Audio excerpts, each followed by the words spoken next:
Hey friend, Michelle Dennis Evans here. Welcome to Created to Write, where we turn blank pages into finished work. You'll be encouraged, inspired, and learn practical strategies to move forward with your writing, whether you're just starting out or ready to level up your craft. And if you're looking for ways to support your creative work with an additional income stream, I'd love to chat with you. Please reach out on social. Now for today's episode. I have with me the lovely Tony Rissen. Welcome, Tony. Thank you, Michelle. Now, I started these because I believe everyone was created to create, and this is generally our author interview series. And so, when did you first know or first start writing? Look, I would like to tell you that I trundled off to school with my little cardboard suitcase and a burning desire to be Jane Austen. But yeah, it wasn't like that. And I feel like my Christian story is not a starry story either. You know, you hear these wonderful stories of people that were drug addicts or murdered someone and found God in jail. And I haven't got those stories. I've been a Christian since I was a tiny little girl. And I went off to school and was just a good girl, and I liked school and I liked writing and I just did my best. But having said that, I might not have really had this burning desire to write, but I think I've really had a connection with words because I can remember, and this would be before primary school, so maybe 3 or 4, going out to mum, and she was in the garden weeding gerberas in my imagination. She was weeding gerberas. And I had a piece of paper and I'd gotten a pencil and just sort of gone like that in lines, like rows of it, like I had Mm. seen other people's writing. And I took it out to mum and asked her to read it to me. And she was busy and probably my brother was there by then, and she just said, "No, it doesn't say anything." And she was young, really young, so she wasn't realizing she was traumatizing a young writer. So I went back inside and I did it again. I did some more rows and took about out to her and said, "What about this? Does this say anything? Can you read this?" And she couldn't read that either. And I'm pretty sure in a third time, all good fairy tales go 3 times. And then she said, "Look, these look a bit like E's and these look a bit like N's and M's." And when you look at it, O's and E's and N's and M's, they're going to be there. You won't find any R's or S's. But she said it doesn't mean anything yet. So I think I was fascinated by the fact that these marks that you make on a piece of paper can mean something in someone else's head. I just couldn't work out how how you Mhm. how you figured those lines of squiggles to be meaningful for someone else. And when I was in primary school, because I was a good girl, um, it was a one teacher school, and you know how the inspectors come around to schools and the teachers always tell you that the inspector's coming to inspect you, but of course they're inspecting the teacher. And he gave the inspector some assignment that I'd done. I think it was a project on growing tomatoes or something. And the inspector told me to go home and tell my mother I was an asset to the school. It was all I could do not to burst into tears because I had no idea what that word meant, but I didn't I'm not a little asset. Like, I just thought it was the most awful thing you could be. If he'd have said I was a little liability, I'd have been much happier with that. So I think that probably sums up my relationship with words. They're, confusing and frustrating, but I can't leave them alone. So, then when you started writing, what did you write? Probably as an adult, starting writing as an adult, Yeah. when I had 4 kids, the last 2 were twins, and so I gave up work I was an art teacher and an English teacher in high school. I gave up work to raise them, and when the twins were getting up into, primary school, I went to uni and did a degree part-time. And one of the subject in the very first semester was called creative writing in the publishing industry, and I did that one first, because you could sort of pick which subjects you were gonna do. Yeah, I made a significant connection with the lecturer who was, we're about the same age, we had the same name, and I wrote a children's story, and she was in with people in UQ, And that first children's story was published by UQP. And then I think within a year or two, there was a second one that was a middle school reader. Yeah, so that's where I started. So you started with writing for children, and who are you writing for now? I'm currently writing a history of a family that had a shoe shop in Ipswich for 120 years. So it's the job involves talking about 5 generations of people and the shoe shop as it progressed and came to an end. But I'm also wanting it to be a bit more than just a family story. So it's going to have a thread of the history of shoes going through it as well, so that that will increase the readership, I think, if it's got a beautiful shoe on the cover and got a little bit of what I'm going to call footnotes all the way through about shoes. I think it'll be a really good book, really interesting book. I'm loving the photos of shoes that I keep seeing I popping know. up on socials. It's so fun. Yeah, well, the one I did before that, Yeah. 2 before that was a truck book. So it's been out Mm. for a year, and I didn't know anything about trucks. So I feel like I'm ahead of the curve with shoes because I know heaps about You shoes. know something about shoes. Yeah. Were you asked to write that, or is it The something that, truck book or the shoe well, book? both? Yeah, both.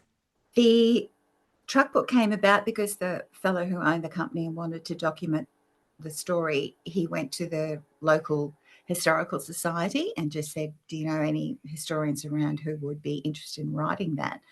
And the president just got in touch with me. And when he asked me, you know how, like, I don't make plans for my life, and I guess I just assume every opportunity that comes is God opening a door, and I expect he will shut it if it's not him. So when I was asked to do this, I just thought, like your first thought, as always, is, oh my goodness, I don't know anything about trucks. How can I write a book about trucks? But I felt like, no, just give it a go. It's not going to be really different from writing an assignment about some other thing you don't know anything about, you find out. And so I thought I'll just go and talk to the man. And we talked about 4 hours, and we both really liked each other. By the end of that, it was not really a question. So, yeah, just got into it that way. And then I think now I've got a bit of a reputation for being able to sit with people for hours and listen to their stories and put it into a form that is meaningful for other people. Mm. I think I learned with the truck book, I think I learned about myself that I'm a good listener, because I don't feel like I'm a good, not like I don't go to parties and just, I'm not the belle of the ball. I was a kid at school who was sitting on a seat under a tree somewhere reading a book. I wasn't that kid. Yeah, so with the truck book, I think I interviewed about 60 people who were employees in some form or another, or related, or office staff. And the longest one went for 10 hours, a really old truck, well, not really old, but in his 80s, truck driver, who just came prepared, and he had a list, and he wasn't leaving that room until that list was done. Wow. I think we started at 10 o'clock, 9 o'clock or something. It was 7 before I just said, Bill, I can't do this anymore. I have to go home. So I think I'm good at listening to people in a way that makes them want to keep telling me stories, telling me things. And, you have to actually spend quite a lot of time with someone like that before you get the juicy things, because you're looking for the drama and the funny things and the sad things. You're looking for those highlights of any kind of a story. And you have to actually spend quite a lot of time before those things come out. That makes sense. Yeah. And the shoe story, is that similar? Somebody approached you, or did you approach them? Yes, no, somebody just approached me. Yeah. That's cool. I love that. And in between, I've done one for the State Library about a Greek family, because I know heaps about the Greek migration story, because the Greek café phenomenon is a particular interest and expertise. And so this family had started out with cafes and then ended up owning most of the cinemas and bowling alleys and drive-ins around southeast Queensland. So that was a 3-generation story. 4, I suppose. There's a little bit about the 4th one. And that involved a lot of talking. He had kept a really good archive, so there was a lot of work involved in just digging through things at the State Library's caretaking, but time with him too, just talking to him and understanding his stories and his view of his life a bit more. The truck one was different because the company had been sold and then everything just gets thrown in the bin. So it was really his memories, photo albums, and talking to his drivers. Yeah, you had to go back in and dig up all the information again. Yeah. Incredible. So, knowing that you've done those stories about people's lives and the history, do you feel boxed in any way into what you're going to write next? I don't think I feel boxed in. I think creative people, a good idea just goes past and they just go sniffing after it. So, whatever came up, I think that's why my life is so hectic, Yeah. is I don't sit back and go, oh, how much time will that take? How much time will that take? I just go with it and, it either comes to fruition or it doesn't. So whatever comes next, I'd be ready for it probably. Yeah. I find it fascinating how you weave the story in and out of what you've created in your books. It's incredible. What's the hardest thing you find about being a writer?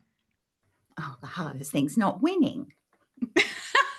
Winning what? What are you winning? Everybody knows that.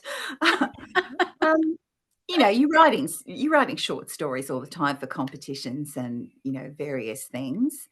And one competition I put a story in and then I found out later it had 1,000 entries. You got Buckley's of winning that, and even when they're smaller competitions, most people don't win. Only one or two people win. So, that's not fun. This is true. Yeah, I don't like competition much. I'd rather we could just celebrate together, enjoy our stories. But Mm. it is a competitive world, being a writer, and the writing marketplace is competitive. And everybody has to put the same amount of work into writing that story and polishing it and getting perfect and paying the entry fee or whatever it is. So most of those people don't get anything for that. So that's hard. The other thing I find hard is carving out time for writing, because I think if you're the sort of person that leaves home, goes to the office, sit down, you just work for 8 hours or whatever it is, and you come home. But when you're working from home, and particularly if you've been a stay-at-home mum and kids just think of you as the woman in the house, like if you said something to my kids that I was working, they'd be gobsmacked. They probably don't think of me as working. They think, oh, mum's just there. Mum's not doing anything because she's there.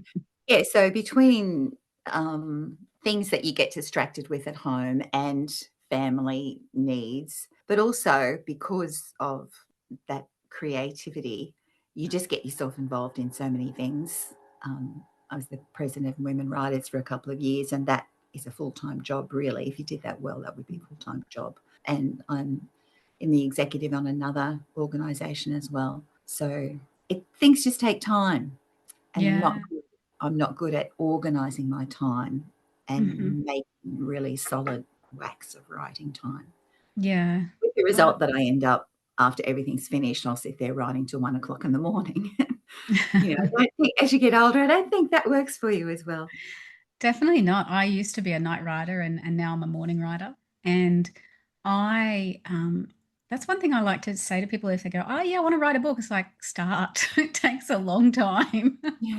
It takes way longer than I think any of us thought it would take to actually finish the book. What's one mistake that you've made that others can avoid? I don't know if I would call it a mistake, because I think everything happens for a reason, or God weaves it into the pattern that he wants to make. But when I had that chance with the UQP in the beginning with children's books, if I had just gone down that road, that would have probably got me a lot further in that direction than I went. But I was just at the start of a university course, and I got involved with the Greek café research at that point. I went on to do a PhD, and that was about lollies. So, in my computer, there's a manuscript about a picture book about mermaids. The lolly manuscript's still sitting there. There's another middle school reader. There's a young adult fiction. There's a time travel adult novel. So there's so much stuff there. I think if you want to do well, if you want to be one of the big writers that becomes famous and does well, you need to focus. You need to pick one area and just go there. And I didn't do that. And I'm not sorry about that. I don't regret any of the things that I've done. And where I am now, writing about trucks and cinemas and shoes, I love it. I'm having a great time. So I wouldn't have not wanted to be here. But I wouldn't be here if I had just gone, right, this is what I'm going to be. I'm going to write for children. So I wouldn't call it a mistake, but I think if you want to be really successful as a writer, you probably need to pick one road and put your foot down and keep going on that road. Yeah, and focus in that one area. Yeah, I think I would agree with that. It's hard to do multi-genre and make a name for yourself in multiple areas. Yeah, definitely.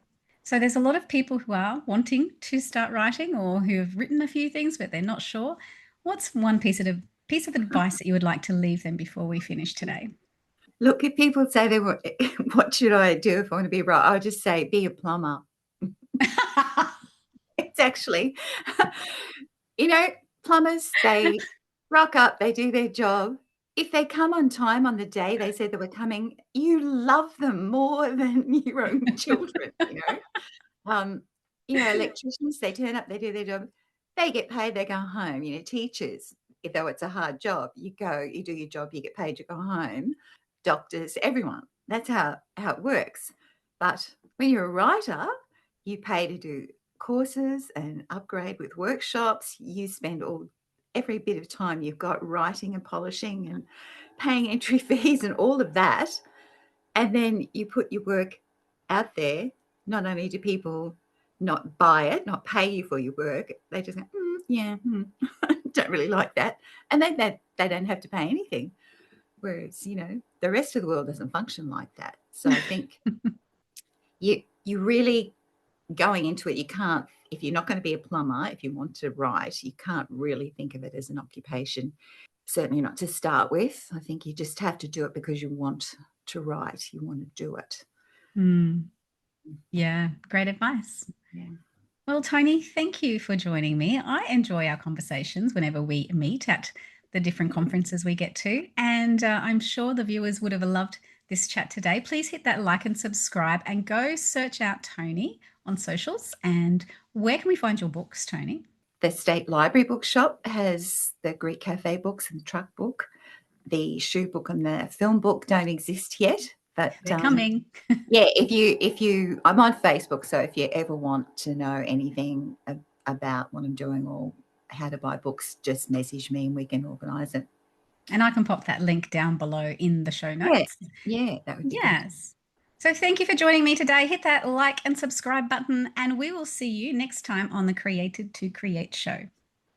Thanks for hanging around till the end. Please remember to leave a review if you've enjoyed this podcast and share it with a friend. You never know who is wanting to get those words out of their head and into a book.